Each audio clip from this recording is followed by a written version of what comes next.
দেখেন আমাদের এই 5 জন প্লেয়ারের মধ্যে কিন্তু একজন অলমোস্ট চলে গেছেন, মানে মাশরাফিদুল মর্তুজা। আস্তে আস্তে কিন্তু সবাই মানে রিটায়ারমেন্টে যাবে। সো আমাদেরকে নতুন প্লেয়ারকে নিয়ে ভাবতে হবে। আপনি সাকিব আল হাসান নাই, হয়তোবা অন্য একজন দেখবেন তার জায়গা নিয়ে নিবে, but for sure she is the world class player.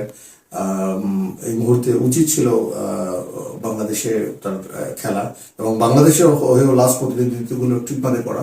But তারা তাদের সমস্যা হয়েছে, তারা পলিটিক্যাল ইনভলভ হয়ে গেছে, যেটা আসলে উচিত হয়নি। যে তামিম করেনি, তামিম এবং অন্যান্য প্লেয়াররা করেনি। তো আমার আমার আমার ধারণা যে বিপিএল গভর্নিং কাউন্সিল চেষ্টা করবে তাকে ফিরিয়ে আনা, এবং ওই দলটাকে স্পেশালি চিরাং দলকে আমি শুনেছি অত্যন্ত ভালো তাদের একটা এনভায়রনমেন্ট আছে দলের মধ্যে। ওই দলটা যেন মানে কম্পিটেন্ট, মানে যদি টিম না থাকে তখন কিন্তু আমার জন্য অসুবিধা হয়ে যায়। যেমন কুমিল্লা এবার মিসিং আছে।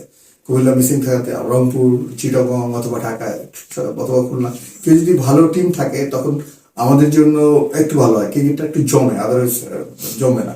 রিশাদ আর তাওহিদ হৃদয় আপনাদের ইয়াং স্টারের অন্যতম।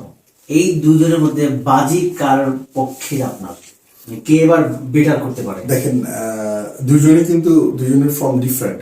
একজন হচ্ছে ব্যাটার, একজন হচ্ছে ব্যাটিং প্লাস বলার। তো আমি মনে করি তাওহিদ হৃদয় বেটার, বিকজ ঋষাদের একটা নেগেটিভ চান্স আছে, স্পেশালি ইন রাতের খেলায় তাকে দিয়ে বল করানো ইজ ভেরি ডিফিকাল্ট হয়ে যাবে। তো দিনের খেলায় সে দ্রুত তাস হয়ে যাবে। তো আমাদেরকে চিন্তা করতে হবে কে সবসময় কন্টিনিউ করতে পারে, সে কিন্তু আগায় যাবে। সো তৌহিদ হৃদয় আমার মনে হয় এগিয়ে থাকবে। আর শেষ প্রশ্ন, বরিশালবাসীর জন্য বা বরিশালের যারা দর্শক আছে বা পুরো বাংলাদেশে যারা বরিশালকে সাপোর্ট করে, এদের জন্য কি বার্তা থাকবে আপনার? বরিশালকে সাপোর্ট করুন, এবং যেখানেই খেলা থাকুক সবাই প্লিজ খেলা দেখতে চলে আসুন। এবং মাঠে যেভাবে আমাদেরকে last couple of years support দিয়েছেন, 5 বছর যাবত আমরা কোনো গ্রাউন্ডই মনেই হয় না যে বরিশাল তাদের হোম গ্রাউন্ড না। It's look like home ground, specially Mirpur, Chittagong, Sylhet, all the places, lot of people is there. So আমি এটা আপনারা ধরে রাখুন প্লিজ, আর আমাদেরকে সাপোর্ট করতে থাকুন, যেন ইনশাল্লাহ আমরা যেন এবারও চ্যাম্পিয়ন হতে পারি, এবং কাপ নিয়ে যেন বরিশালে 2টো কাপ নিয়ে একসাথে যেতে পারি। আপনাদের কাছে দোয়া চাচ্ছি। আসসালামু আলাইকুম।